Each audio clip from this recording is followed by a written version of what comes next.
Boa tarde, pessoal. Mauro Lerer falando, sócio-gerente da Solarize.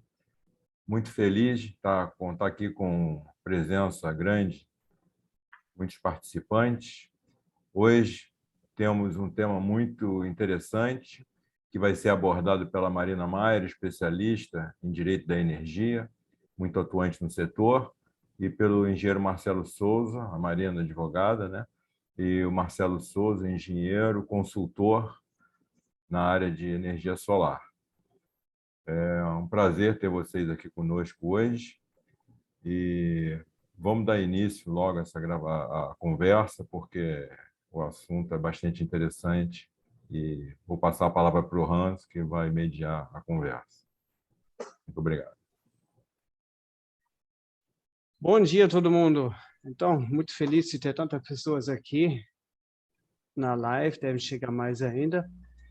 Então, tem um assunto muito brisante no ICMS, grande debate político que vai ter muito impacto em todos os negócios, na verdade, e especialmente aqui na energia solar. Então, por isso que a gente está aqui.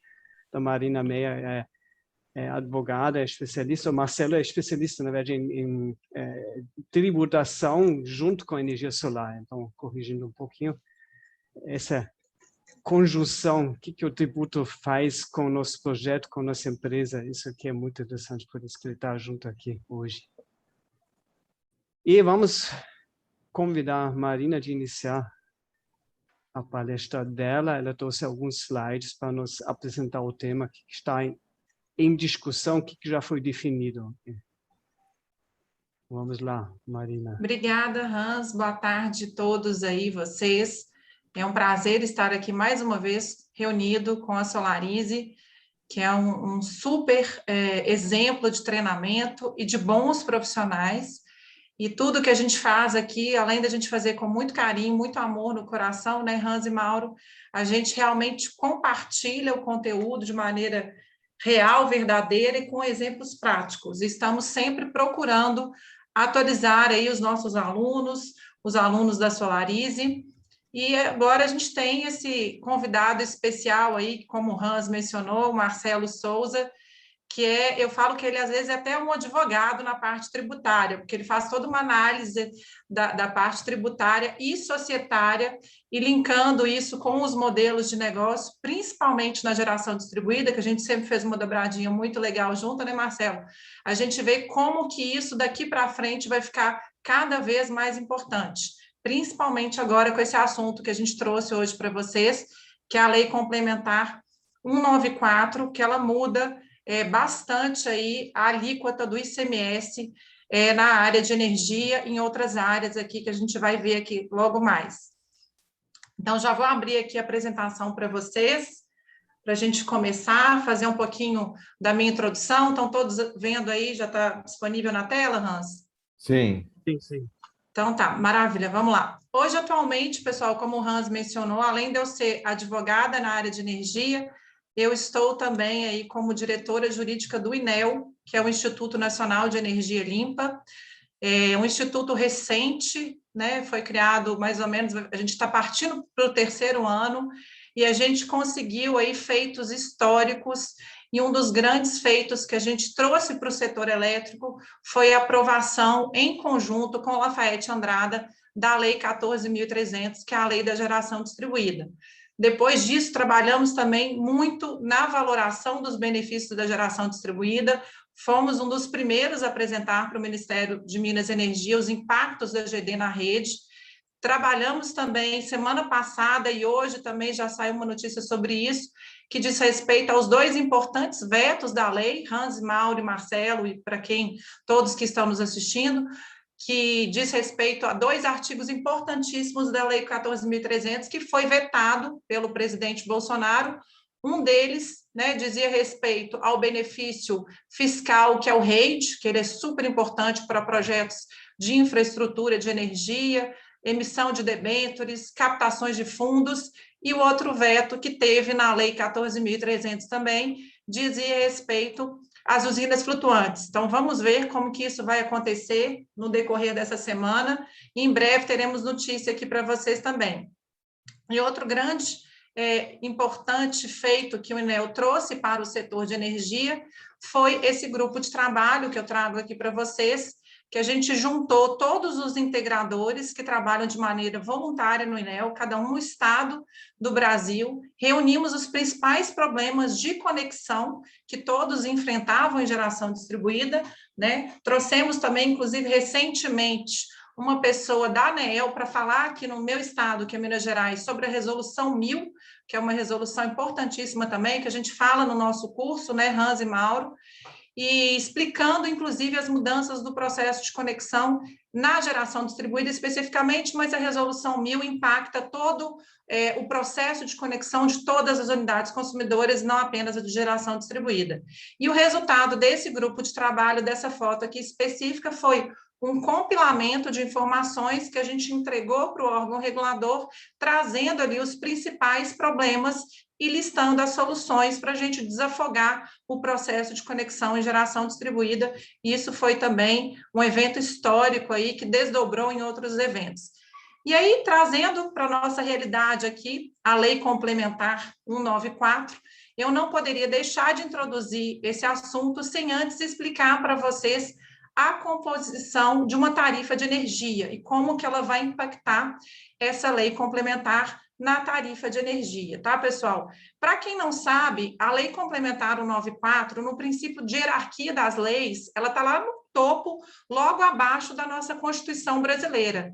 E ela foi projeto de um projeto de lei complementar, que foi o PL 18, que se desdobrou, né, na aprovação da Lei Complementar, ela é de natureza federal, número 194 de 2022, que traz aí essa redução significativa nas alíquotas dos valores ali do ICMS, principalmente na energia, mas ela veio também com aquele grande desafio de diminuir o preço dos combustíveis, né? Então, ela também traz um reflexo ali nos combustíveis, nos transportes, nas comunicações, no serviço de comunicação e na energia.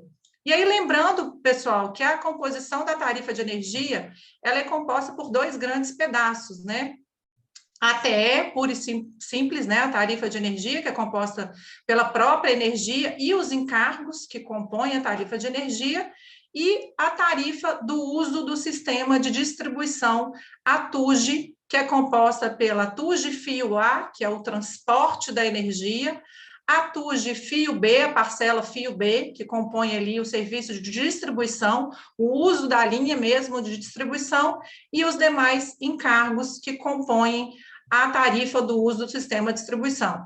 E aí, com a Lei Complementar 194, o que ela traz, então, de grande mudança aí que vai afetar a parte do ICMS, que é o principal imposto ali que impactava as contas de energia de todos os consumidores do Brasil afora, e ela traz ali um alívio, né, estabelece, inclusive, dois grandes importantes feitos, né, vamos dizer assim. Ela estabelece um limite de alíquota geral para todos os estados do Brasil, que vai variar entre 16% e 18% do ICMS, não pode ter uma alíquota maior que isso, tá, pessoal?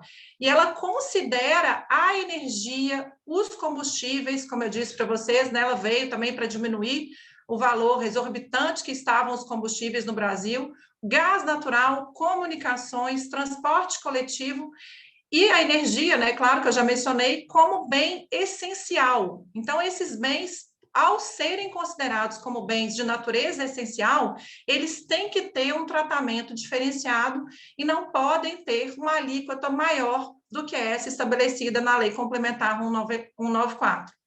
E aí, essa não incidência, né, desse imposto, que ele é importantíssimo de arrecadação para os estados, né, porque ele é de competência estadual, ICMS, ele impacta, então, na lei complementar, logo no preâmbulo da lei, ela já traz isso como uma obrigação, uma característica, né, da mudança dessa lei complementar, que ela vai mudar o Código Tributário Nacional. Então, o Código Tributário Nacional é essa lei aqui, 5.172, muda o artigo 155 da Constituição nossa federal, Constituição brasileira. Então, a Constituição brasileira, ela também, para ela sofrer alguma alteração, só pode ser por meio de lei complementar sobre um determinado assunto, e foi assim que foi que a lei complementar teve esse efeito, trazendo, então, essa mudança aqui no artigo 155, o inciso 2 do caput do artigo 155, considerando, então, esses bens como bens essenciais e vedando a fixação de alíquotas sobre esses bens em patamar superior ao das operações ali que eram consideradas de maneira geral, né? E essas alíquotas acabam trazendo ali, então, uma redução para os projetos e uma própria redução daquele limite máximo, né? Eu trago para vocês aqui, por exemplo, no próximo slide, o exemplo do meu estado, que é Minas Gerais, que editou por meio de um decreto nosso estadual e limitou a alíquota máxima do ICMS em 18%. Então, esse decreto que eu cito é o decreto 48.456, que o governador do estado de Minas Gerais, então, deliberou por limitar em até 18% a incidência do ICMS para todas aquelas operações internas com combustíveis, né, como a própria lei complementar já dizia, gasolinas para fins carburantes, energia elétrica para consumo residencial, para consumo de classe comercial, serviços e outras atividades. Então, a energia também já está aqui destinada com essa limitação de alíquota. E outra coisa também importante que a lei procurou trazer foi reduzir a zero as alíquotas de PIS, PASEP, COFINS e a CID combustível, que é um tributo específico para os combustíveis, até 31 de dezembro de 2022, até o final desse ano. E aí os estados também têm uma maneira de acompanhar aí essa redução desses outros impostos aqui, trazendo também um alívio fiscal para esses estados. A composição tarifária da energia, então, após a publicação da Lei 194 de 2022, ela passa a ter uma diferença aqui de alíquota já, então eu trouxe para vocês aqui mais ou menos como que ficou essa distribuição. A tarifa de energia, então, ela passa a ter uma alíquota, né, dentro do cálculo total ali do que a gente vai considerar, né, as incidências, de 38%, os encargos, então, 12%, e na tarifa do uso do sistema de distribuição, a gente passa a ter essa composição aqui a seguir, após a publicação da Lei 194. E traduzindo isso, pessoal, o que isso significa também?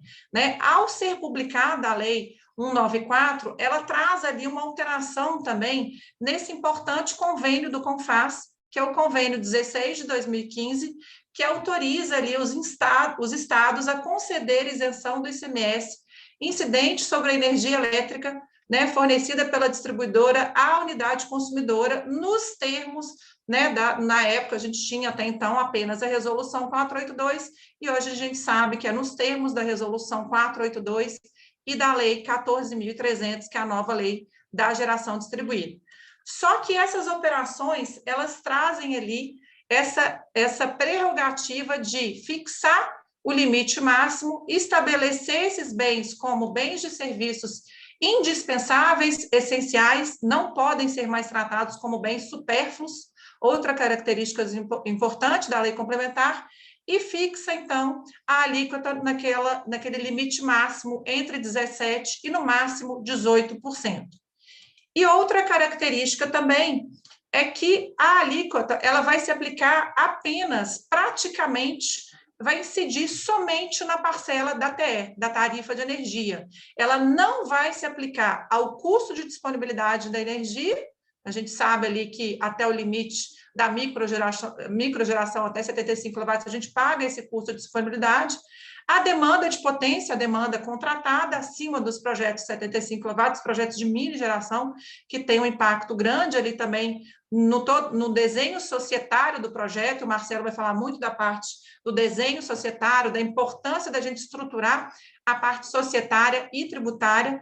Não vai incidir nos encargos de conexão, nem na TUG, nem na TUST, ou nos qualquer demais valores cobrados pela distribuidora. Então, a parcela de aplicação dela, por isso que naquele desenho da composição tarifária, ela vai incidir maior na tarifa de energia. Pessoal, era isso que eu tinha para falar com vocês. Aqui está o meu contato como diretora jurídica do INEL. Trago um fechamento aqui da minha análise dessa lei. nova complementar, importante para o setor. E deixo mais uma vez aqui, que eu sempre falo em todos os nossos cursos, né, Hans e Mauro, a importância da gente ter um desenho societário muito bem estruturado, junto com a parte tributária. Todas essas questões novas que acontecem, a gente tem a organização dos modelos de negócio, né, trazendo ali para a geração distribuída, na geração compartilhada, impactando ali o meu desenho societário.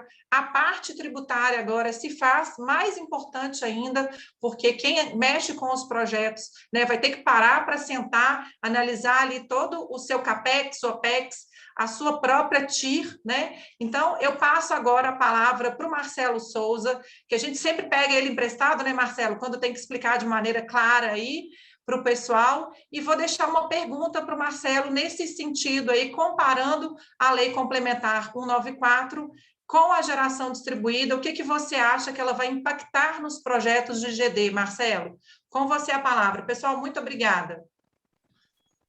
Bom, boa tarde, pessoal. Vamos lá. Mariana, faz um favor. Deixa na tela o seu slide que mostra a composição da tarifa.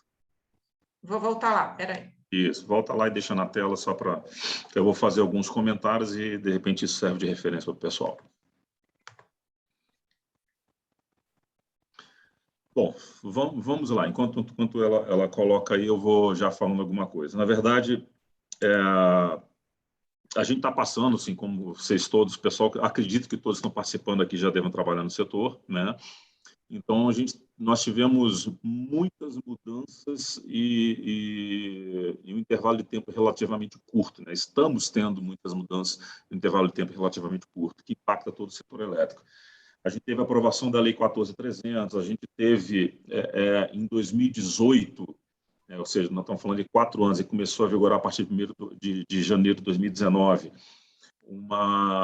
o estabelecimento do regramento inicial de como é que vai ser a migração, a chamada abertura do mercado, que é o mercado 100% livre, que não é na GD, mas que, de certa forma, você tem um impacto ali na GD. Então, você vem diminuindo as potências de quem pode migrar para o mercado livre. Então, é um processo que está em andamento também, algumas regras da ANEEL. Agora tem essa história do ICMS da energia. Mas, basicamente, é o seguinte, eu vou tentar fazer uma análise, é um tema muito...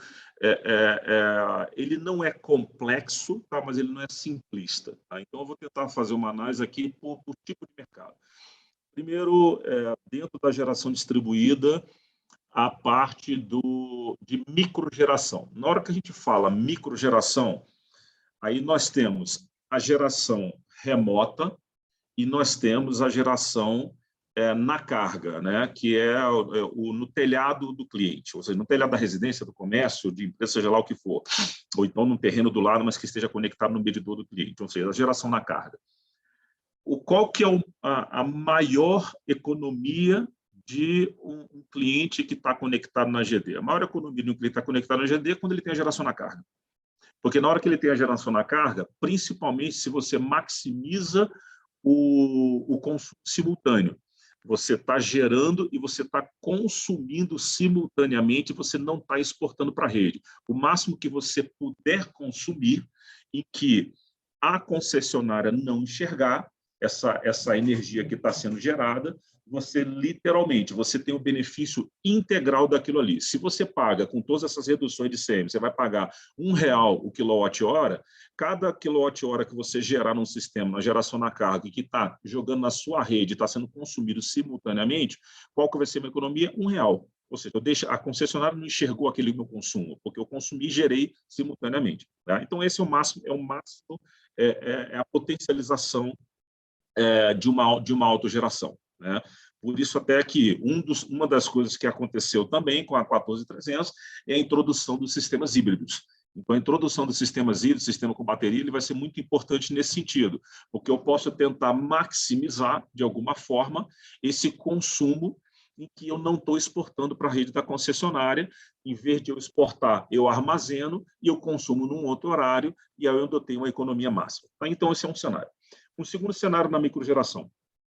Na hora que eu consumo uma parte e eu não tenho um consumo simultâneo, 100% simultâneo à minha geração, eu vou, então, jogar uma parte dessa energia na rede. Na hora que eu jogo uma parte dessa energia na rede, aí entra essa bagunça aqui que a gente está falando. Por quê? A partir do momento em que eu circulei, a concessionária ela começa, em cada região, em cada estado, aí vai depender da regra do estado, a querer cobrar ou não querer cobrar ICM. Você tem aquela questão lá do acordo de ICM sobre energia de 2015, em que ele pega abaixo de até 1 megawatt, né, vai até 75, pega a microgeração, e pega a mini geração, que vai de 75 até 1 megawatt. Então, de certa forma, nesse aspecto, pelo menos na microgeração, você não vai ter a cobrança ali do ICMS, mesmo que você esteja exportando, porque existe um acordo de ICM que foi feito lá em 2015. Né?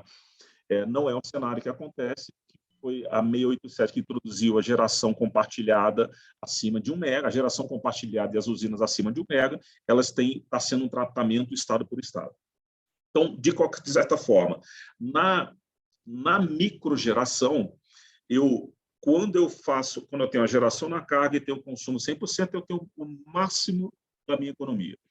Quando uma parte do que eu estou gerando, eu exportei para a rede, fiquei com crédito, eu posso eventualmente ter algum tipo de cobrança de encargo, porque a energia foi circulada. Então, isso está sendo, o questionamento que já vem há algum tempo aí, está sendo tratado estado por estado. Eu diria que hoje a imensa maioria dos estados da microgeração eles já não fazem a cobrança. O que acontece, agora vamos trazendo o tema para a questão do ICMS. O que acontece esse tratamento ele não estava, de certa forma, nivelado entre todos os estados da federação. Então, alguns estados eles estavam concedendo benefício, outros estados não concedendo benefício. Não é nivelado entre os estados da federação. Então, vamos pegar, Minas saiu na frente, a reboque foi Rio de Janeiro, a reboque foi Espírito Santo. Então, esses caras, o que eles estavam fazendo? Não estamos cobrando ICMS sobre energia. Mas você pega o caso de Minas, de Rio de Janeiro, por exemplo, cobra ICMS sobre a TUSD. Então, o Rio já estava cobrando ICMS sobre a TUSD. São Paulo começou a cobrar ICMS sobre a TUSD. Então, uma cobrança de parte da tarifa, ela já vinha acontecendo. Por isso que eu pedi para a Marília deixar aí na tela essa divisão. Porque na hora que eu pego o cliente baixa tensão, né, que é o cliente majoritariamente microgeração, o cliente baixa tensão, ele não enxerga na conta dele, né, separado a tarifa. Embora algumas concessionárias elas já começam a colocar num quadrinho à parte quanto que foi a TUSD, quanto que foi, não o valor da TUSD, mas quanto é que foi o ICMS sobre a TUSD, o ICMS sobre a tarifa de energia, ele começa, PIS/COFINS, ele começa a segregar ali em um quadril à parte, não no descritivo do consumo. Então, você já começa algumas concessionárias a entregar uma informação pouco mais elaborada, mas venhamos e convenhamos, se você entregar uma informação muito detalhada para o cliente residencial de pequeno porte, que tem um sistema de 3 kW, 5 kW, esse cliente ele não vai entender a conta.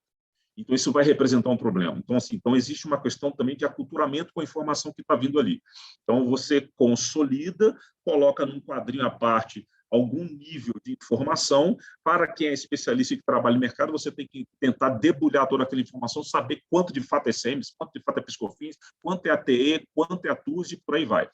Mas o fato é que, independente de mostrar na baixa tensão, separado ou não, no sistema de faturamento da distribuidora, as informações são separadas. Eu tenho a parte que representa energia, eu tenho a parte que representa o fio, a transmissão e a distribuição. Exatamente o que está aí na tela. Isso permite com que cada estado diga uma regra, que essa é a bagunça que, de certa forma, culminou numa das decisões de agora. A bagunça em que sentido? Há muito tempo, já tem o processo mais antigo no STF, ele tem 10 anos, que é questionando essa questão da incidência do ICMS sobre a TUSD. E qual que é o questionamento? Qual que é a raiz base do questionamento? ICMS, Imposto sobre Circulação de Mercadoria e Serviço. O que é a TUSD? É uma tarifa de uso. É como se fosse o seguinte, você está me pagando para eu te manter a estrada para você, mas se você usar a estrada, eu ainda vou te cobrar o pedágio. Então, assim, caso você use a estrada, eu vou te cobrar isso aí. O que é? Energia. Eu usei energia. Então, eu tenho, efetivamente, do lado da TE, eu tenho uma circulação de uma mercadoria que é energia, eu tenho, sem discussão, a existência do ICMS. Quando eu vou para o lado da TURG, eu tenho uma disponibilidade, eu tenho um custo de disponibilidade do sistema. A concessionária ela está disponibilizando uma infraestrutura, a transmissora ela está disponibilizando uma infraestrutura e ela tem que ser remunerada por isso aí. Então, na hora que ela está disponibilizando um ativo para permitir com que circule a energia, esse é o questionamento. Mas, espera aí, ele está disponibilizando um ativo, não está circulando nada. Se não está circulando nada, não é cabível a incidência de ICMS. Não é nem que tem que ser isento ou não tem que ser isento. Não, não é.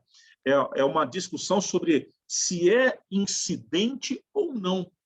E o entendimento de muitos clientes de mercado e tudo é que seria não incidente. Essa é uma discussão antiga que agora veio, entre aspas, e eu vou comentar porque já entre aspas, pacificado via uma lei complementar. Então, porque até então, o que acontecia? Se não está pacificado a questão da incidência do ICM sobre a TURG, quando veio o regulamento da GD, os estados, cada estado, ele começou a adotar uma regra, conforme os trabalhos das associações junto às secretarias de Fazenda, conforme o entendimento com o objetivo de incentivar a economia do Estado na questão da energia renovável, ou seja, cada um com seus interesses, preciso de ICMS, não preciso de ICMS, então cada Estado ele começou a se posicionar de uma forma seguinte, olha, não está clara essa história da TURG, eu vou cobrar, outro diz eu não vou cobrar, um diz eu vou cobrar, outro diz eu não vou cobrar. Então você começa aí, então, a criar, criou-se uma situação em que sobre a TE não havia discussão, existia incidência de ICMS sobre a TE, e sobre a TUSE, alguns estados, a imensa maioria, cobravam e outros não. Outros estados eles não cobravam, mas eles não falavam nada oficialmente por que não estavam cobrando, o que gerava sobre quem coloca algum tipo de projeto algum nível de insegurança. Insegurança em que sentido? O Estado ele não estabeleceu uma regra interna do porquê cobrar ou do porquê não cobrar. Significa que de uma hora para outra, eu não estava cobrando, eu esqueci, eu posso vir a cobrar. Eu tenho direito de cobrar. Então, isso é uma discussão já muito antiga.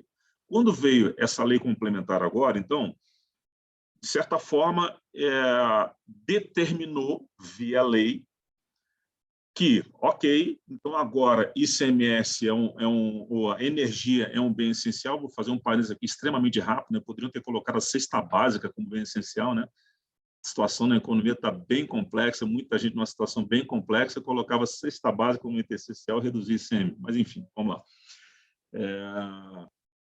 E uma coisa que, assim, você coloca, classifica a energia como um bem essencial, né? Então, a partir do momento que eu classifico como bem essencial, a minha incidência de ICM ela fica equalizada sobre todas as componentes, independente dessa diferença da regra. O ICM sobre a TUSD, sobre os itens da TUSD, fio A, fio B, encargo, perda, sobre os itens da TE, energia, encargos, ele fica tudo nivelado à alíquota de ICM interna de cada estado, ali 17% e 18%. Tá? Aí é uma lei federal, mas que os estados eles têm que editar o seu regulamento estadual. São Paulo já fez, Rio já fez, Minas já fez, Goiás já fez, então os estados estão a reboque, vários estados já fizeram. Então, está aqui, de acordo com a lei federal, estamos baixando a alíquota da energia, de combustível, etc., para 18%, ou 17%, dependendo do estado. Ok, mas isso aí você já gera um primeiro impacto no que nós estamos falando. Tá? Quando eu vou para a microgeração, que é o cliente de baixa tensão, é o cliente em que, se ele tem um consumo mais alto, tá? Vocês que trabalham no mercado, você já sabe que a alíquota de ICM em vários estados, alguns estados eles nivelaram ali 25% para qualquer faixa de consumo. Outros estados, essa alíquota ela é crescente conforme a faixa de consumo. Então, para o cliente, tem estados que para o cliente, o Rio de Janeiro é o que cobra o mais alto, né? O cliente que tem um consumo de energia maior do que 450 kW, ele tem uma carga tributária, uma carga tributária de ICMS total de 32%. Então, aí, quando você vai diminuindo o nível de consumo, você vai diminuindo essa alíquota.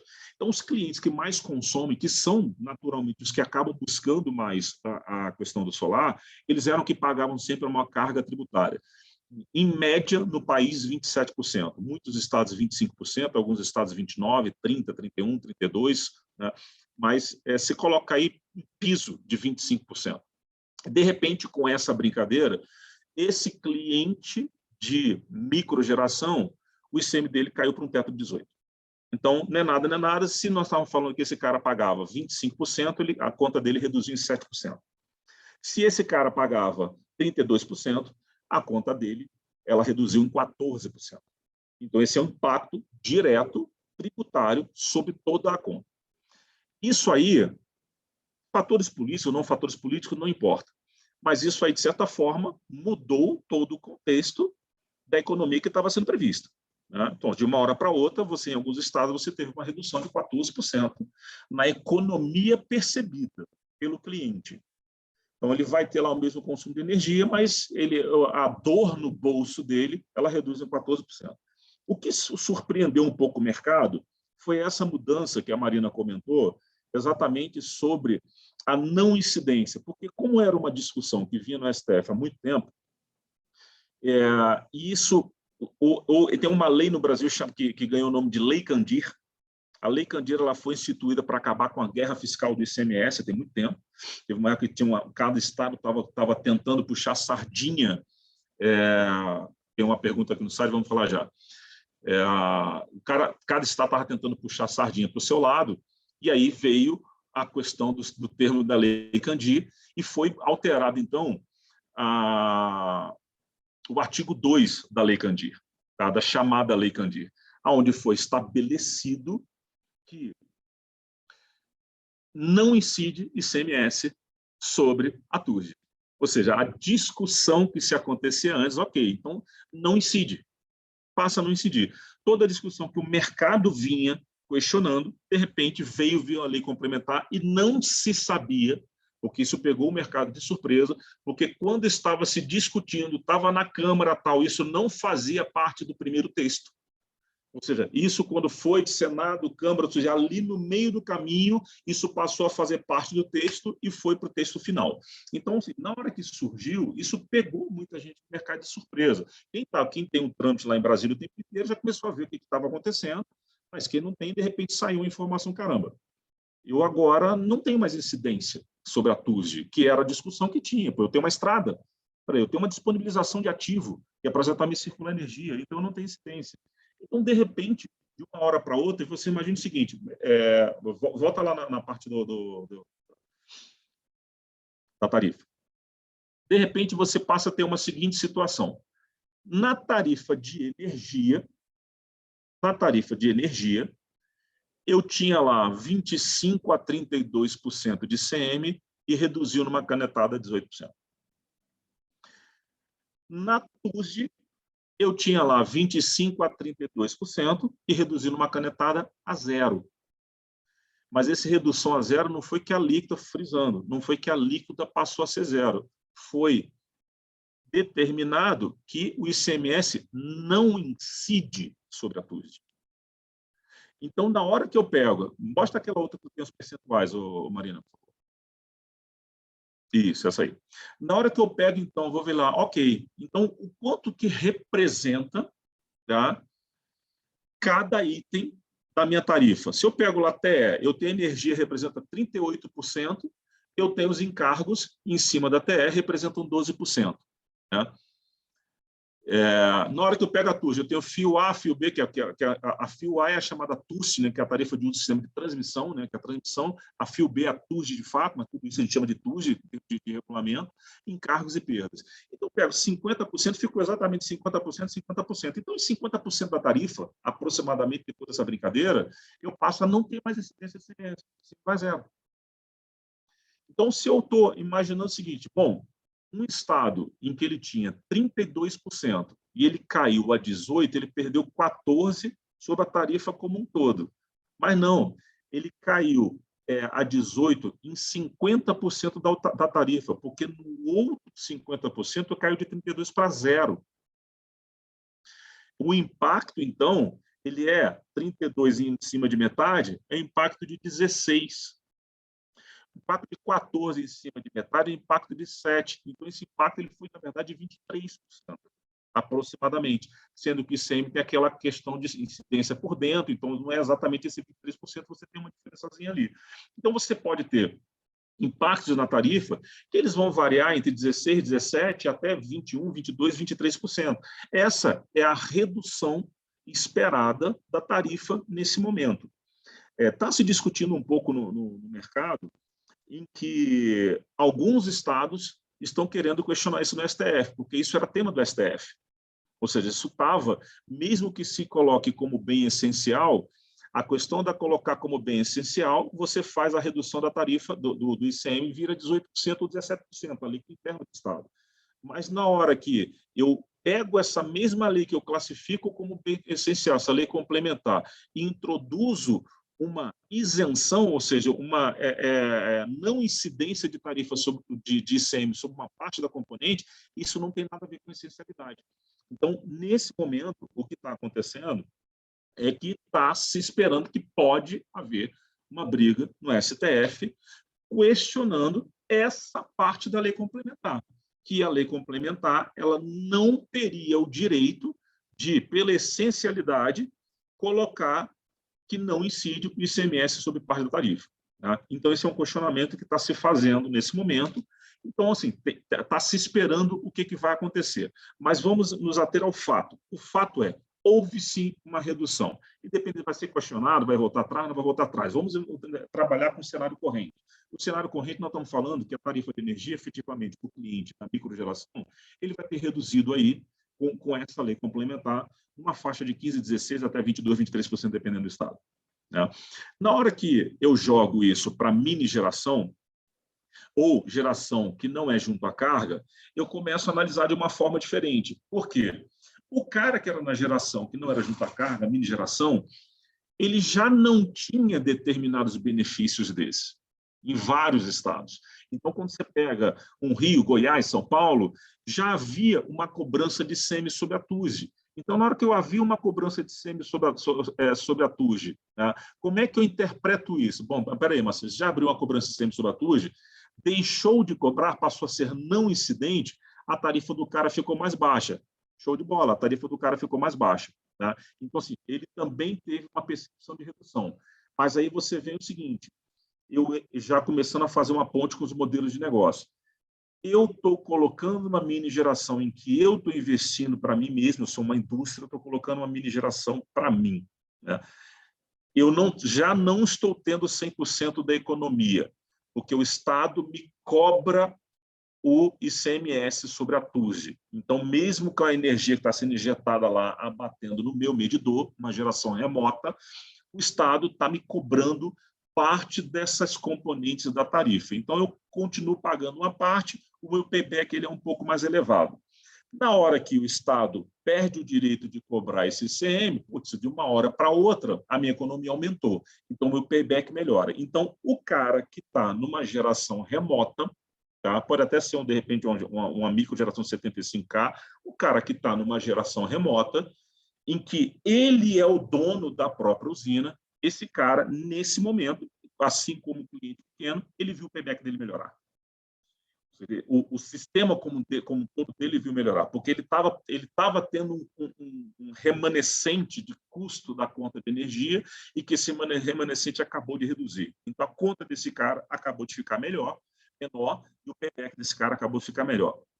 Mas só que na hora que eu vou para essa geração remota, principalmente quanto maior o tamanho da geração remota, eu começo a entrar no mercado, que é o mercado de projetos onde tem investidores, que é quem coloca geração compartilhada para entregar energia para alguém, através de um modelo de arrendamento. Você tem os modelos jurídicos, a Marina trata muito bem isso no curso dela, você, através de um modelo de arrendamento e outros modelos, em que você entrega essa energia para outro. Como é que fica, então, em linhas gerais, para esse cara que está fazendo investimento nesse momento? Aí nós estamos falando do contrário. Tá aqui, deixa as perguntas rolar aqui, no final a gente responde, né? Como é que fica isso? É a visão contrária, é o outro lado da moeda em relação ao lado do consumidor. Se o lado do consumidor ele passou a enxergar, bom, eu tenho um custo de tudo que eu circulei. Tudo que eu circulei eu estou gerando na carga, mas eu não consumi simultaneamente 100%. Uma parte eu exportei e fiquei como crédito. Isso que eu circulei, eu pagava alguns encargos, eu pagava ICMS, dependendo do estado em que eu estivesse. Na hora que eu tenho uma geração remota, mas a geração é minha, eu sou o consumidor e eu sou o dono da usina, a mesma coisa. eu estou circulando, nesse caso, eu estou circulando 100% da minha energia, então eu estava tendo alguns custos que me eram cobrados de encargos e de ICMS cobrados pela distribuidora. Bom, mas aí agora eu sou investidor. Então, o consumidor ele percebe uma economia, de repente, de uma hora para outra, o ICMS caiu. O projeto melhorou e o projeto já tinha sido implantado. Imagina que lindo. Eu decidi fazer um negócio em que, se eu decidi implantar, é porque eu cheguei à conclusão que era bom, e no meio do caminho ele ficou melhor. Pô, isso é show de bola, né? Ou seja, algo que eu já tinha decidido gastar o dinheiro com o número que estava e, de repente, ele ficou melhor. Mas na hora que eu jogo do outro lado da moeda, que é o lado investidor, ele piorou. E do lado investidor, ele vai o seguinte: qual que é a regra hoje do mercado? O mercado que compra e faz investimento, ele dá ao consumidor uma redução percentual sobre a tarifa que ele paga. Então, você tem investidor que ele dá 10%, 15%, 20%, nunca vi mais que 20%, a gente chega a falar 25%, dependendo de onde é o estado, tá? Dependendo da tarifa daquele estado.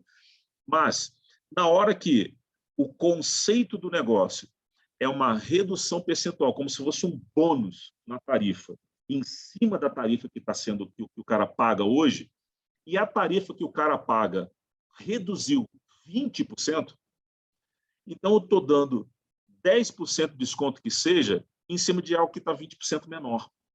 Aí o cara, de uma hora para outra, um projeto que já está de pé, a economicidade do projeto do cara ele piorou. Tem gente que está um pouco desesperada no mercado, falando, não, que vai ter muita gente, já falando assim, vai ter muita quebradeira no mercado. Não, não é assim que a conta funciona, né? A maioria, eu diria que todos, pelo menos, eu não vou dizer todos, não dá para afirmar que todos. Os caras que estão num negócio como esse, eles têm um conceito de não se apropriar, né? A gente estava até numa conversa prévia, de não se apropriar dos benefícios tributários, dos benefícios concedidos pelo governo no seu negócio, a ponto de o negócio só parar de pé se tiver aquele benefício. Isso é a pior decisão de investimento que pode acontecer para o dono de um projeto. É você coloca um projeto de pé, considerando que você tem um benefício concedido pelo governo, e o projeto ele só é viável economicamente por conta daquele benefício. Você está apostando a viabilidade do seu projeto em cima de algo que pode se mudar com uma canetada, que é exatamente o que acabou de acontecer. Então, é a pior decisão que um investidor pode fazer, é apoiar o seu projeto em algo que pode mudar com uma canetada. O que normalmente se faz nas análises, nas modelagens financeiras, o que normalmente se faz é que o projeto ele fica melhor com os benefícios, se apropriando dos benefícios tributários e quaisquer outros que o governo possa entregar. Tá? Quanto mais você estruturar o seu projeto, para você se apropriar, vamos chamar dessa forma, desses benefícios, melhor é a taxa de retorno do seu projeto. E se por um acaso você perde esses benefícios, o seu projeto ele não dá prejuízo, ele continua de pé. Ele pode não ser uma taxa de retorno que seja considerada atrativa. Ou seja, o cara que botou dinheiro numa usina 1 ano, 2 anos atrás, no cenário atual, de repente, ele não colocaria. Mas não é que ele vai tomar prejuízo, é que, de repente, de uma hora para outra, no raciocínio inverso do consumidor, o payback dele subiu, ou seja, piorou. O consumidor deixou de pagar o ICM, ele pagava, o payback dele melhorou. O do lado do investidor, a coisa inverteu, ou seja, o payback dele piorou. E aí, nesse piorou, você tem muitas empresas no mercado, você tem muitos tipos de modelagens financeiras. A forma como cada empresa modelou, estruturou financeiramente o seu projeto vai depender se, nesse momento, o cara está em algum mau lençol ou não. Tá? O cara, normalmente, ele vai piorar a taxa de retorno dele, vai aumentar o payback dele, mas não necessariamente, assim, vai fazer ele perder um pouco de cabelo, mas não necessariamente ele vai pensar assim, putz, quebrei. Tá, não é isso. Mas dependendo de como foi a modelagem financeira, como foi, agora foram as premissas e a estruturação financeira do projeto. Vou dar um chute simples aqui. Tá? Vamos imaginar que ele tem um raciocínio de um projeto em que o payback do projeto era em 4 anos. Aí ele fez uma modelagem financeira captando dinheiro com pagamento em 5 anos. E, de repente, de uma hora para outra, numa canetada, esse 4 passou para 5 anos e meio. Então, ele tem que honrar determinados compromissos financeiros que fizeram parte da modelagem financeira dele, que passou a ter que honrar num prazo menor do que o payback do projeto. Então, vai chegar um determinado momento que esse cara, ou ele vai ter que refinanciar, ou ele vai ter que reestruturar o investimento dele, ou ele vai ter que desembolsar capital, se tiver capital para desembolsar. Então, dependendo de como foi a estruturação, pode ter um ou outro investidor no mercado que pode estar numa situação um pouco diferente.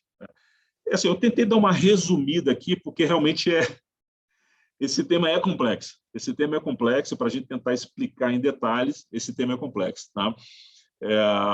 Vamos, talvez, respondendo a perguntas aí, pode ser que, de repente, comece a esclarecer algum ponto específico que o pessoal tem. Marcelo, foi perfeito. Acho que você citou vários pontos importantes ali, que, de repente, eu falei rápido e você sempre complementa aí a questão da não incidência, a questão da gente agora analisar cada projeto, né, estrutura societária, no desenho societário correto, né? Cada projeto é um projeto específico, não dá para a gente jogar tudo no mesmo balaio e dali para frente partir daquele ponto que eu vou dar um desconto na tarifa de energia da distribuidora e ter sucesso, por exemplo. A gente tem que parar, sentar e estruturar. E aí, mais uma vez, eu reforço também, assim como você já fez, a importância dos nossos cursos aqui da Solarize, que a gente passa todo esse passo a passo para vocês de como modelar os projetos, a gente analisa a estrutura societária, tributária e regulatória. Vão deixar um espaço aberto para perguntas, que eu vi que tinha várias aqui no chat, procurei responder algumas aí, vamos deixar pelo menos uns 15 minutinhos, Hans e Mauro, o que vocês acham? Perfeito, isso aí. Maravilha. Quem quer começar aí? Estamos à disposição aí, eu e o Marcelo. Já tem várias perguntas aqui no chat, né? Tá. Aqui fala que Rio Grande do Sul, bom, o Leandro Belo fez um comentário, como pode ser cobrado ICMS sobre energia que eu produzo e não circula em CPF diferente, como se fosse o dinheiro depositário? Tem cara cheia de sacanagem, irmão. Eu acho que não vamos entrar em detalhes sobre juízo de valor, né, de muitas coisas que às vezes acontecem no nosso mercado.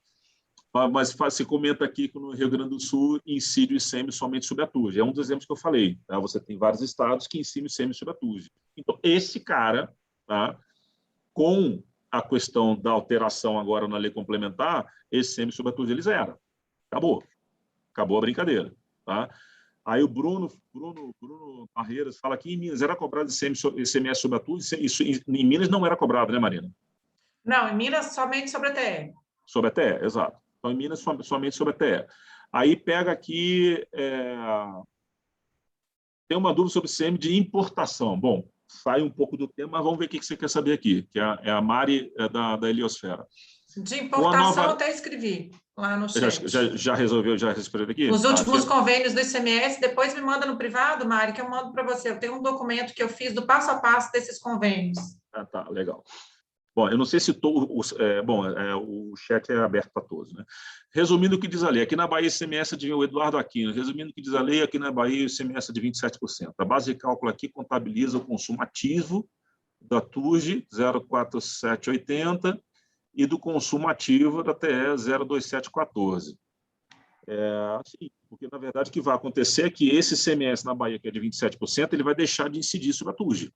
Ou seja, mesma coisa lá em cima do Rio Grande do Sul e que já era em Minas também. Tá? Bom, a Marina já respondeu outras coisas aqui. Então, assim, eu vi que aqui vocês... Eu acho que uma outra questão importante, Marcelo, desculpa eu te interromper, muita gente me mandou até no privado aqui, perguntando, que você mencionou rapidamente também na sua explicação, que alguns estados vão entrar com algumas ações, né, constitucionais aí, o remédio constitucional para reivindicar isso seria uma ADIM, né, uma ação declaratória de inconstitucionalidade dessa lei.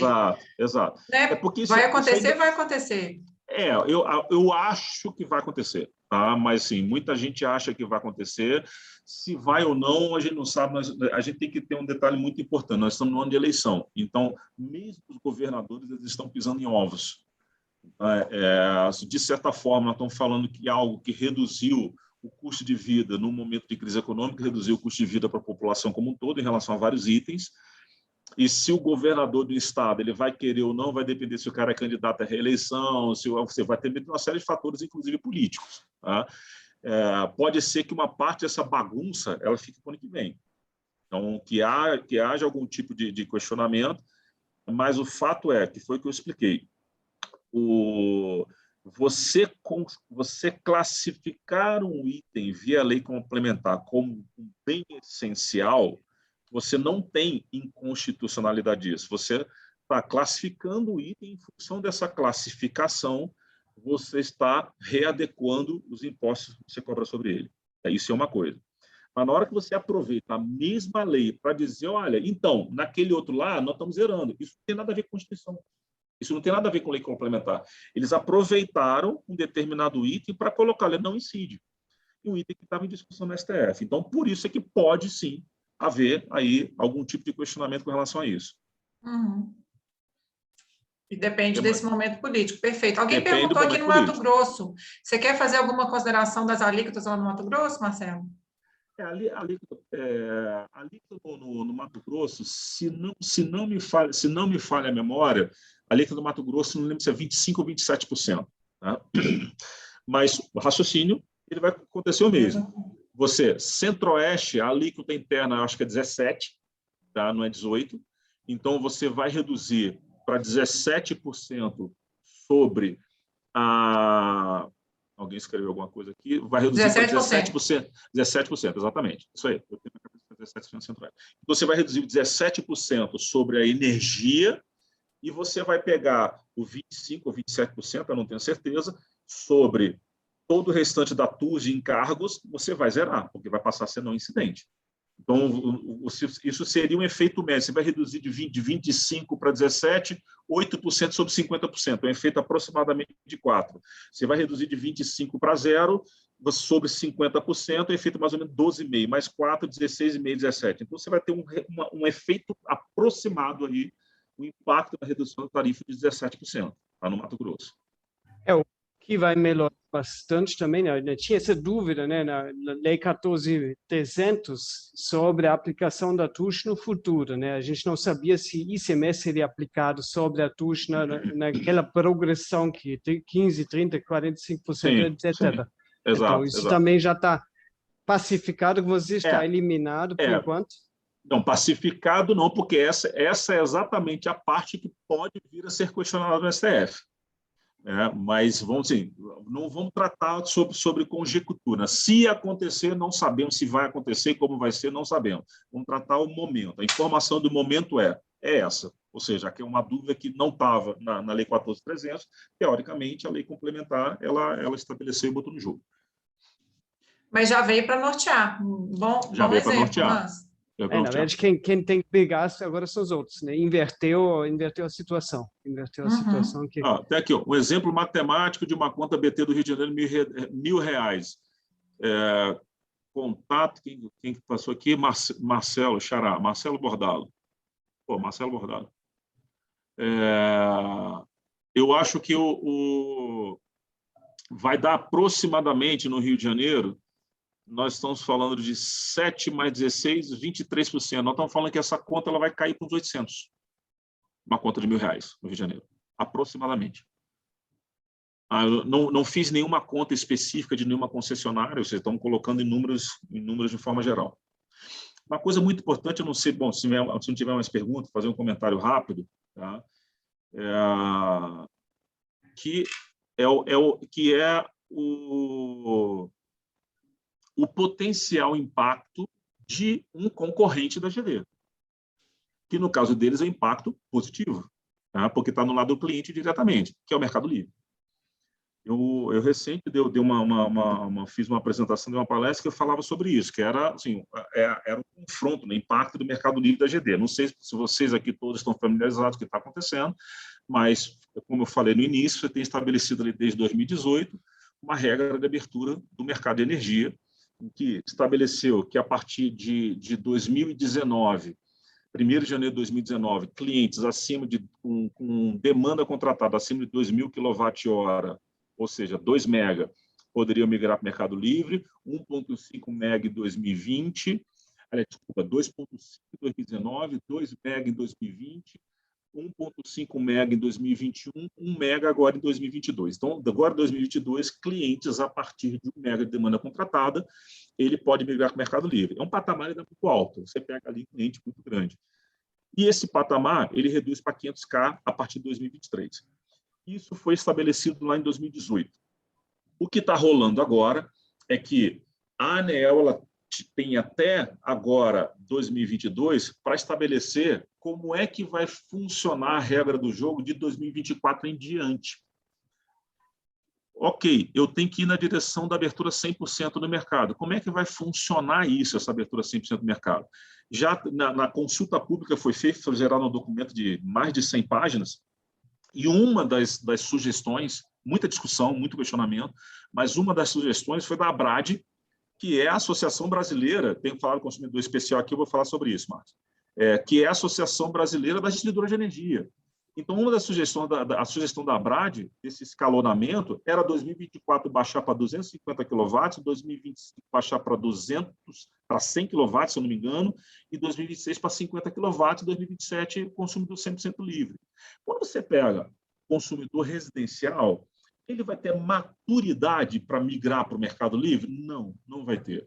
O cara entender que ele tem que fazer uma carta-denúncia na concessionária com 6 meses antes e que ele tem que prever quanto é que ele vai consumir, essa é uma bagunça, é um mercado que não tem maturidade. Então, o mercado residencial ele vai continuar sendo, eu diria que exclusivamente GD. Mas na hora que eu vou para o mercado comercial de pequeno, principalmente médio porte, e já entra o cara com 100K, com 200K, ou seja, que já entra com uma determinada demanda contratada, esse cara com uma assessoria de uma comercializadora varejista, ele já pode deixar de ser cliente GD, pode migrar para o livre.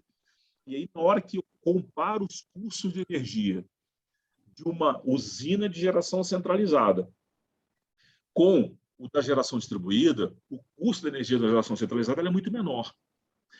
E a geradora, ela cobra, ela faz um contrato num determinado patamar, em cima desse custo da energia, soma-se lá na ponta, para o cara que é o contratado que migrou para o livre, soma-se todos os itens, soma-se cargos, soma-se impostos, e de repente, a partir desse momento, o cara lá na ponta passou a ter um teto de ICM de 18% e passou a ter não incidência do ICM sobre a TUSD e sobre a TUSD.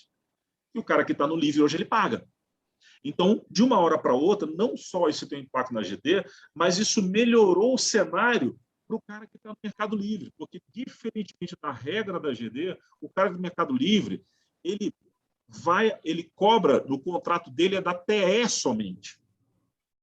Ele contrata da TE, então o contrato dele não muda.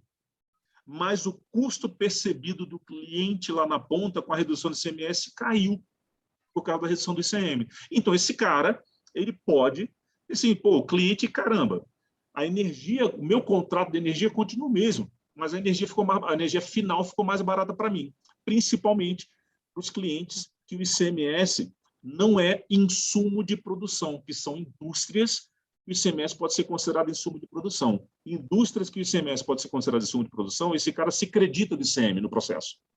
Se ele é um tipo de indústria que o ICMS, se o ICMS se produção, desculpa, a energia é insumo de produção, aí esse cara se acredita do ICMS. Se ele tem um tipo de negócio que a energia não é insumo de produção, e sempre ele é custo, e de repente o custo final para ele caiu. Então, a briga com essa abertura do mercado, a redução do tamanho do cliente que pode migrar, ela vai tender a começar a ficar um pouco mais ferrenha numa determinada faixa de cliente. O cliente um pouquinho maior já deixa de ser o cliente grande, mas o cliente médio, com uma assessoria de gestão de serviço, uma comercializadora varejista, esse cara já começa a ser assessorado, ele já começa a pensar aí nos próximos 2, 3 anos a possibilidade de migrar para o Mercado Livre. Então, ele já tem essa condição. Mercado residencial, definitivamente, eu não acredito. E a questão que foi comentada aqui do Marcos, Mercado Livre, 500 kW de ação elegível como consumidor especial. É que aí tem um termo muito específico, não é o caso aqui, tá? Mas você tem o consumidor livre, que tem esse regramento, e o consumidor especial é quando você tem um agrupamento, ele Se ele sozinho tiver 500K, ele pode entrar para o livro como consumidor especial, e você tem algumas premissas. Ele só pode contratar energia de determinadas fontes, que são solar, eólica, biomassa, IPCH, e a potência da usina de quem está contratando energia não pode ser mais do que 50 mega. Então, ele está contratando energia de uma usina que não é de grande porte e de fontes específicas, ele pode ser considerado como consumidor especial. E tem uma regra também no consumidor especial, que você junta vários consumidores para dar os 500 kW de demanda. Você pode ter uma associação de consumidores de fato de direito. Mas não é o objetivo aqui. Ou até mesmo um consórcio. Vamos fazer uma live sobre isso, Marcelo. Muita gente tem me pedido isso. Nós vamos organizar com o Hans e com o Mauro. Pode ser. Porque para a gente comparar, inclusive, esse novo impacto da Lei Complementar 94 no mercado livre e no mercado de GD. A gente tem ali a portaria 514, que eu mandei lá. O assunto que o Marcelo falou todo está sendo tratado num outro PL, que é o PL 414, que a gente também, do INEL, juntamente com a Solaris, a gente tem enviado contribuições. A qualquer momento a gente já manda, já vai opinando lá, porque é um assunto extremamente importante, mas eu acho que vale a pena a gente ter uma live específica para esse assunto aí. Vamos marcar. Vamos marcar, Hans. Perfeito, ótimo. Porque eu estou dando uma pincelada aqui, porque isso vai conflitar um pouco de GD, então é interessante. Vai conflitar. E já tem muita gente me perguntando sobre isso. É interessante quem trabalha na GD, porque é um mercado concorrente. O mercado livre ele vai se tornar um mercado concorrente em determinados segmentos, não todos, em determinados segmentos da GD. O Danilo falou aqui, foi um comentário, a não incidência de CM sobre a TUSD é benéfica para o cliente de microgeração. É benéfico para todos os clientes, tá? Se for geração na carga, para todos os clientes. É benéfico para os clientes, mas aqui tem muitos integradores, né? O integrador perde clientela. Exato. Essa questão aqui, né? Por isso que ele falou, é benéfico ao cliente, exatamente. A redução de CM sobre a TE praticamente vai ser zerada pelo aumento de tarifa, concordo. Tá? Mais do que isso, existe um bafafá muito grande. Olha, vai ter os steps lá da economia da TUSD, a partir de 2023 vai ser cair para X%, 24% para Y%, 25% para Z%, mas só que você tem que lembrar que em cada ano você vai ter um aumento de tarifa. Né? Então, eu acho que esse aumento de tarifa ele vai anular não somente esse impacto do ICM, mas ele vai anular aquele impacto da redução dos steps da economia que está sendo prevista pela lei. Perfeito. Pessoal, muito obrigada. Então, Hans e Mauro, se vocês não tiverem mais nada para considerar, e é sempre muito bom ter essa análise do Marcelo, né? Que ele traz aí de uma maneira simples. Espero um pouquinho antes de encerrar, né? Vamos fazer aqui e também falar sobre o seu curso, né? A gente tratou hoje de muitas questões tributárias e a gente tem as questões jurídicas também. Então, né? A gente está numa bolha, né? Todo mundo começa com curso de técnico de geração distribuída, de fotovoltaica, mas quando você cresce, né, vocês estão vendo, o negócio fica mais complexo e a tecnologia fotovoltaica continua a mesma. Claro que usina grande é outra questão do que uma instalação no telhado de uma casa, mas as questões jurídicas, tributárias, ganham muito em peso. Então, você tem que ter um olhar diferente, você tem que ter outros consultores, outras partes ali. E a Marina, ela tem esse curso com a gente há vários anos, e dia 4 vai começar mais um curso sobre modelos de negócio na geração distribuída, onde ela fala sobre essas questões, né? Consórcio, cooperativa, aluguel de telhado. Pô, o que você tem que fazer no aluguel? São muitas questões que entram ali. E montar o sistema no telhado, tranquilo, mas como que você faz o contrato? Então, esse curso é super rico. E vocês aqui hoje estão ganhando um desconto especial. Vamos copiar aqui novamente o código de desconto aqui no chat para você fazer a inscrição. Até amanhã vale esse desconto de 15% para o próximo curso que começa dia 4 de agosto. São 2 tardes, né, de curso. Então, estão convidados, vamos lá. É muito rico e muda, né? O conteúdo muda todo o curso, porque o ambiente muda todo o curso. Então, é uma coisa super dinâmica. Com exercícios, perdão, Hans, isso mesmo. A gente fica, às vezes, querendo só agradecer, né? Eu queria, na verdade, era agradecer o Marcelo aí, porque eu acho que a participação dele sempre contribui e traz aí uma clareza aí para o pessoal, né? Por ele ser engenheiro, às vezes eu acho que eu falo muito difícil, né, Marcelo? Pode ser que advogado, às vezes, não traduz da maneira como você traduz aí, sempre muito brilhante aí. A gente tem até algumas pessoas que já fizeram curso aqui conosco, Hans, a Miriam Campos. Miriam, dá um pouquinho do seu depoimento aí, por favor.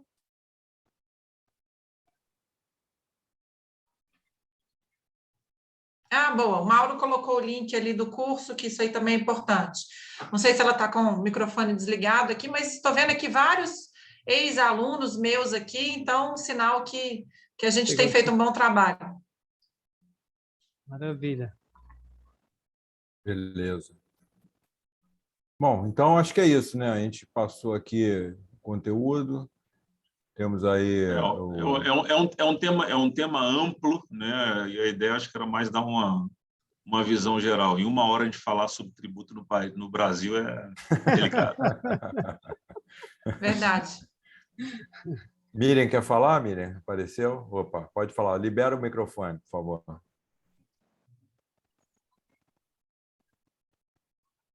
Não liberou não, Miriam. Está no canto esquerdo embaixo. Vê se você consegue liberar daí, mano. Não consigo.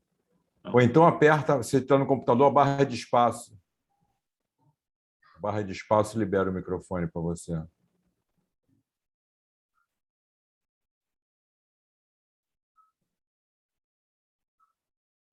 Perguntando aqui, o Júnior está perguntando, sim, a gente vai estar em Porto Alegre agora na Expo Brasil Solar. Vamos fazer uma apresentação ali, então a gente vai se ver quinta-feira em Porto Alegre.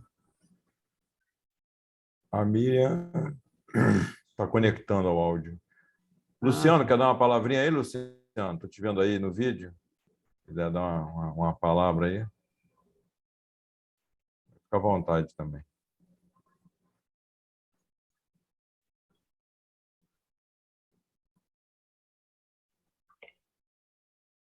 Bom, está difícil.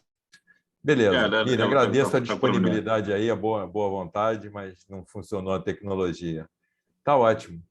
Então é isso, pessoal. Marcelo, quer se despedir aí, dar uma palavra? Não, eu acho que a mensagem era essa, um mercado que, sim, a gente tem os solavancos, mas uma coisa que eu sempre falo muito, né?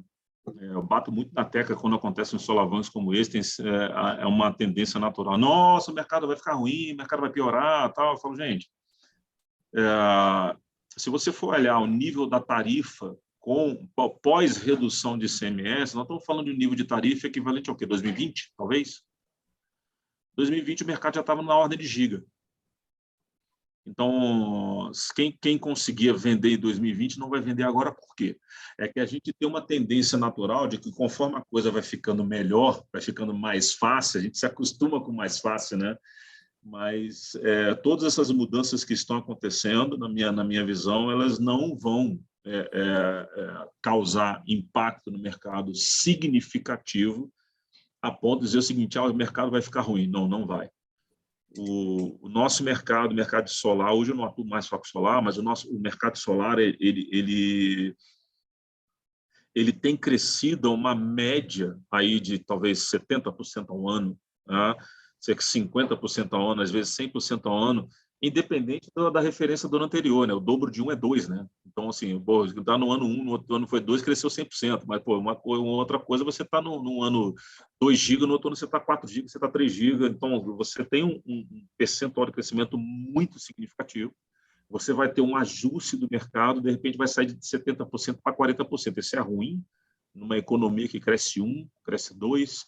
Então, nós estamos no mercado que efetivamente, desde 2014, quando o Brasil entrou numa crise econômica, naquela confusão da Lava Jato, o mercado está na contramão da economia. Mesmo quando a economia cresceu um pouco, o mercado cresceu muito mais do que a economia.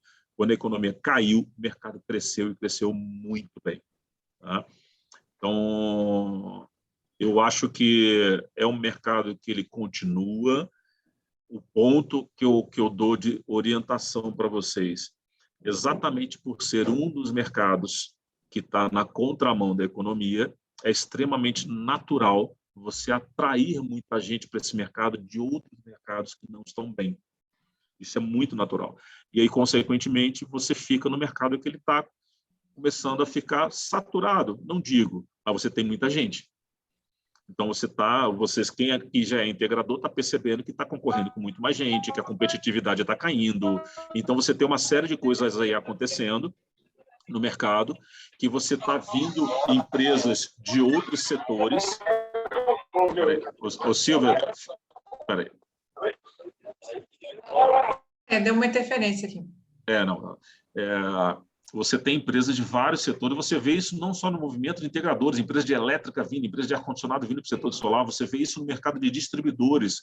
Você tem hoje empresas que são conhecidas no mercado de distribuidores que eram identificadas. Você tem Forte Leve, que é de caixa d'água, você tem do Frio, você tem uma série de outras empresas de setores completamente diferentes entrando como distribuidores, você tem empresas que são de outros setores entrando como integradores. Então, é natural. Nós estamos no mercado que está crescendo muito, está na berlinda, está no holofote, e tem outros mercados que eles não estão muito bem. Então, você tem muita gente vindo para esse mercado. E aí, você tem que se preparar mais, você tem que entender mais, tem que entender como é que funciona esse mecanismo, que você não se torne especialista, para você conseguir negociar com o cliente, explicar adequadamente para o cliente, sem ser muito techniquez. Uma coisa que eu já fui integrador, comecei em 2009, solar, 2008, 2009. Eu tentava explicar para o cara qual era a diferença de quilowatt-hora e quilowatt. Chegou no intervalo e falei, o que é isso, Marcelo? Que maluquice você está fazendo? Se o cara chama de quilowatt na conta dele, acabou. Se ele fala placa, não sou eu que vou tentar ensinar para o cara que é placa. Eu tenho que falar o idioma do cara. Se ele chama de quilowatt, eu não vou perder meu tempo explicando para ele qual é a diferença de quilowatt e quilowatt-hora, porque o cara pode não estar interessado nisso. Então, tem que ser prático, entender, falar para ele que existe energia e tudo. Então, assim, é você ter não só o argumento técnico, mas você saber como se posicionar, obter as informações para tirar as dúvidas. Quanto mais confiança o cara sentir em vocês, mais o cara vai sentir, vai ser um diferencial para fechar o negócio no mercado em que ele está em expansão, vai continuar em expansão, mas a percepção de algumas pessoas, e eu incluso, é que o bolo está crescendo, mas o tamanho da fatia está diminuindo, porque tem mais gente entrando do que o bolo está crescendo. Então, quanto mais vocês se prepararem para isso, vão sair na frente, porque, ao mesmo tempo que tem muita gente entrando, tem muita gente muito despreparada entrando. Obrigado. Nesse ponto, Marcelo, só fazer uma consideração, Hans, perdão, sobre o que o Marcelo disse aí, de se preparar, a importância de se fazer bons cursos e de estar sempre se atualizando, né? Eu acho que essa live veio num bom momento aí da gente trazer clareza para o setor. Eu sempre tenho aqui um exemplo comigo, Marcelo, que eu acho que eu até utilizo nas minhas aulas e que eu cito você, né? A gente sempre fez uma dobradinha bem legal nesse sentido. Saber os modelos de negócio, saber a parte tributária e societária é importante, mas também contrate bons profissionais e treine a sua equipe, né? Se você acha que vai ser uma questão cara, né? Deixa para você ver lá na frente se você não treinar. Então, a gente sempre explicava ali na parte dos modelos de negócio como que é o KNAI correto, aí a gente pega aqueles modelos de contrato de uma SPL, de um consórcio, aquele tanto de KNAI, e o Marcelo utilizava uma expressão que eu sempre até copiava emprestado, tá, Marcelo, das minhas aulas, que era: a gente não adianta ficar enfeitando o pavão. E esse enfeitando o pavão, ele serve até mesmo para a maneira como a gente coloca as questões de maneira transparente, clara e compartilhando a informação para vocês em tempo real, não apenas na minha disciplina, com o pessoal da Solaris, mas todos os outros professores, e indicando realmente, mostrando para vocês o que é o correto e como fazer de uma maneira séria, comprometida e com bons profissionais, né? Então, no caso ali do enfeitando o pavão, era para um KNAI específico de um contrato que a gente sempre trazia para vocês ali a realidade. Eu acho que isso se aplica para todas as demais questões aí. O importante, como o Marcelo disse, além de se preparar, a gente também ter a certeza de que nos qualificando a empresa, isso aí vai só produzir bons frutos e a gente com certeza vai colher lá na frente. O que a gente faz com amor não vai dar errado jamais. Eu também sempre trabalho com esse lema aí, por mais que tenha muito concorrente, mas se especializem, né? corram atrás, estudem o mercado, estudem também o concorrente, porque o concorrente também é importante, que ele nos faz crescer, né, de maneira ética, comprometida, e estejam sempre aí com bons profissionais. Agradeço aí todos vocês, agradeço o convite que eu fiz para o Marcelo estar conosco aqui, agradeço o Hans, agradeço o Mauro, Marina, agradeço a Miriam, todos. Não estou Marina, despedindo, não, estou só agradecendo. pois é. A gente tem tempo ainda. A gente liberou agora para a Miriam, ela estava se preparando para falar, agora está liberado, então Miriam, aí a palavra que está contigo. Porque eu ia perguntar o Luciano se tem tempo, também. Eu ia perguntar se tem tempo, porque tem dois comentários aqui no chat que eu acho que foram interessantes, cara. Pode falar, estava só agradecendo mesmo, gratidão. Deixa Miriam, o Luciano, e depois você volta. Tá, vamos lá, beleza. Vai lá, Miriam e Luciano, por favor. Bom, gente, muito boa tarde. Agradeço a oportunidade de dar conversar com vocês aqui rapidinho. E, assim, o que Marina, o que Marcelo falou, então, assim, é simplesmente a gente complementar o que a gente está acontecendo, porque eu hoje estou na linha de frente com o cliente. Então, não é só a gente também entender dessas mudanças todas, mas eu vejo que existe um ruído na comunicação. Desde as pessoas que estão na rua, os consultores de vendas que estão nas prospecções, que estão levando informação distorcida para o cliente, um despreparo muito grande. Então, assim, ano que vem as pessoas estão assim, mas ano que vem, esse ano agora eu ando em energia solar, ano que vem vai acabar tudo. Então, assim, teoricamente o leigo está pensando dessa forma, né, por conta de uma massificação de informação distorcida no mercado. Então, aqui em Sergipe e Bahia, particularmente que eu conheço, todos os dias nasce uma empresa nova, uma integradora nova. E, assim, o nível de querer qualificar os profissionais, de irem para a rua e falar a verdade, com o embasamento hoje do que a gente vivencia, que a gente conhece o mercado, eles não estão nem um pouco preocupados. Então, isso eu vivencio diariamente nas minhas vendas, com os consultores de venda, diretamente com o cliente. Então, é algo que a gente precisa realmente avaliar. Então, se hoje o profissional que está inserido no segmento da energia solar, ele não se qualifica, ele não se preocupa em se atualizar, infelizmente ele vai ser saturado pelo mercado. Então, assim, gente, procurem realmente se qualificar, e quem for integrador, compartilhe conhecimento com essa equipe, incentive a equipe de vocês a se profissionalizarem e a buscar realmente profissionais qualificados para que eles possam se atualizarem e estrear, né, e trabalhar com maestria no mercado, levando realmente a verdade para o cliente. Tá bom? Era só isso que eu queria falar para vocês. Obrigado, Miriam. Obrigado, Miriam. Ótimo, bom ouvir isso, né? A gente que batalha para qualificar as pessoas há muitos anos. Luciano. Olá, pessoal, boa tarde a todos. Vou falar rapidinho aqui por causa do tempo também. Então, eu fiz o curso da Marina aí com o Marcelo ano passado, antes da nova lei 14.300. Achei excelente, vale muito a pena. Recomendo aí para quem não fez.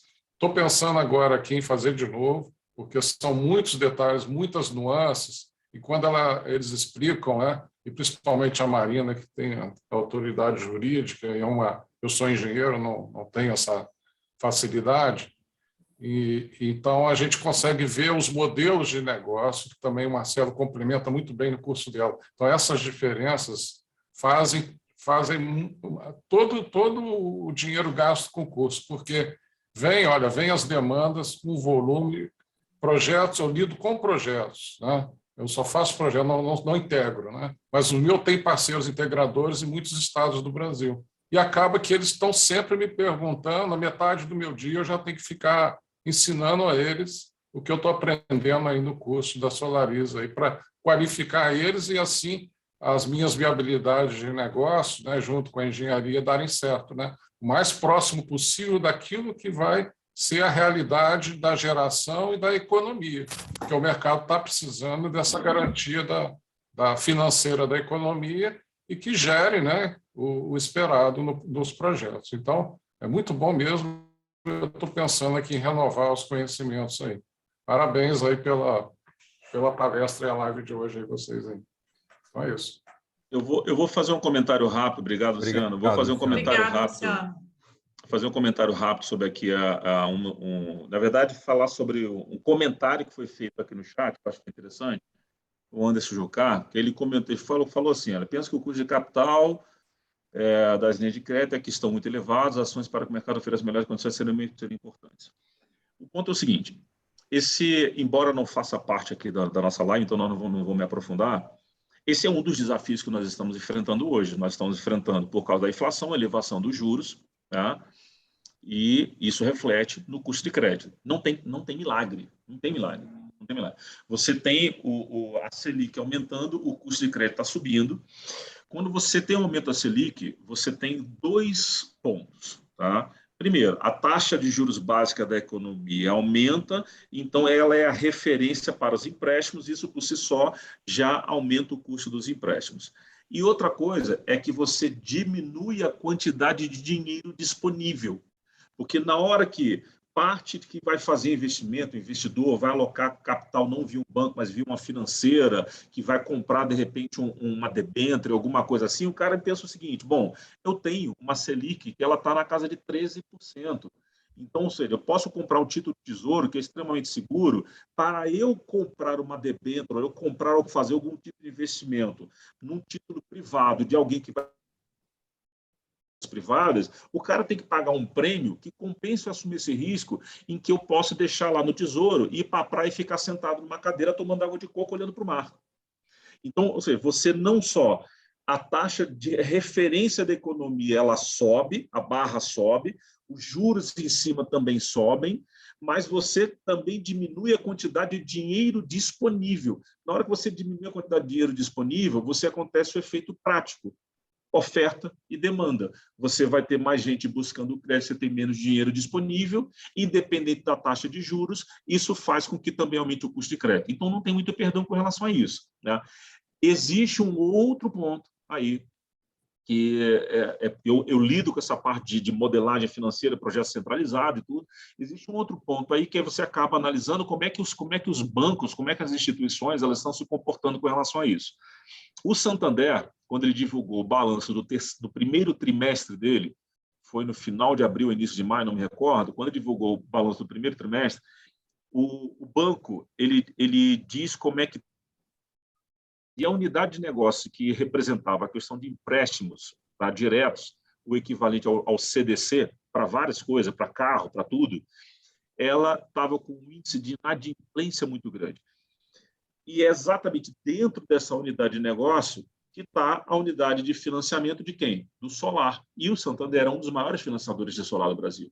Mas só que, por ser um banco que tem uma atuação muito forte nisso e tem que divulgar balanço, porque capital tem capital aberto em bolsa, você sabe o que está acontecendo com ele. Outros caras que financiam o nosso mercado, não necessariamente você sabe, porque eles não são obrigados a divulgar a informação. Então, esse índice de inadimplência faz o cara tirar o pé. Aconteceu isso de inadimplência nessa carteira do Santander por causa do solar? Não sabemos, porque dentro do mesmo bolo tem um monte de gente. Você tem solar, você tem carro, você tem bicicleta, moto, você tem um monte de coisa lá. Você tem financiamento, mas o solar está junto. Então, a partir do momento que você tem um somatório de fatores, aumentou a taxa de juros da economia, o cara que investe através de compra de debêntures, de títulos privados, ele começa a comparar se vale a pena assumir o risco nesse cenário de rebuliço todo que está na nossa economia, inflação alta, você tem aumento da inadimplência com que faz com que se restrinja, seja mais restrito na análise de crédito e aumenta o custo do crédito, ou seja, tudo isso vai contra, literalmente, o financiamento do setor solar. E nós sabemos que o mercado residencial de solar ele representa em torno de 50% a 60% em número de instalações, não em potência. Potência ele é hoje mais ou menos 45% do mercado. Em número de instalações, o mercado residencial de 50% a 60% do nosso mercado. E desses 50% a 60%, pelo menos metade ele é através de financiamento. Então, um dos pontos que não fazia parte aqui do nosso bate-papo é entender o que a gente vai ter, sim, um impacto. E não é questão de, foi falado aqui, mais de uma pessoa falou sobre isso aqui no chat, podia ter incentivo, não é questão de incentivo, é questão do que está acontecendo na economia nesse momento. Então, você não tem muito milagre, você não tem muito perdão, você não tem muito para onde fugir. Maravilha, muito obrigado. Então, vamos encerrar aqui 1h30 de muita informação. Muito obrigado, Marina. Muito obrigado, Marcelo. Estamos aqui realmente curiosos também pelos próximos passos, né? Sempre a gente está num ponto, né? Como a Marina também falou, Marcelo, a gente está num ponto e tem que trabalhar com o que a gente tem hoje, né? Então, a gente tem hoje essas leis, lei complementar, 449, lei 14.300, onde não tem tudo ainda definido pela ANEEL, ainda tem bastante pontos abertos, e vamos evoluindo, vamos partir do que tem e olhando para frente, e quando muda, a gente tem que se adaptar, não tem outra forma de viver aqui, sobreviver, evoluir. O Eduardo, não vou comentar, tá? Mas eu vou só ler. O Eduardo Fleming falou um negócio aqui: oportunidade no mercado para compra e recompra de contratos de GD e de usina. É isso aí, Eduardo. Não vou entrar no detalhe, senão a gente vai ficar mais 10 minutos aqui falando. Mas isso vai acontecer. Já está acontecendo. Isso vai acontecer. Cara que vai estar apertado, vai chegar outro, dar um derrete, ó, te pago tanto e leva o contrato. Já começou a acontecer. Exato, é isso aí. Hans, Mauro, muito obrigada. Marcelo também, obrigada a todos vocês. E espero vocês no nosso curso aí. Quem sabe a gente não vai ter uma surpresa, né? Com outro convidado especial. Vamos ver aí, né, Hans? Isso aí. Perfeito, né, Mauro? Muito obrigada. Muito bom. Obrigado a Obrigado, todos. gente. Então, uma boa Abraço. tarde, uma ótima semana. Tudo de bom. Tchau, tchau. Tchau.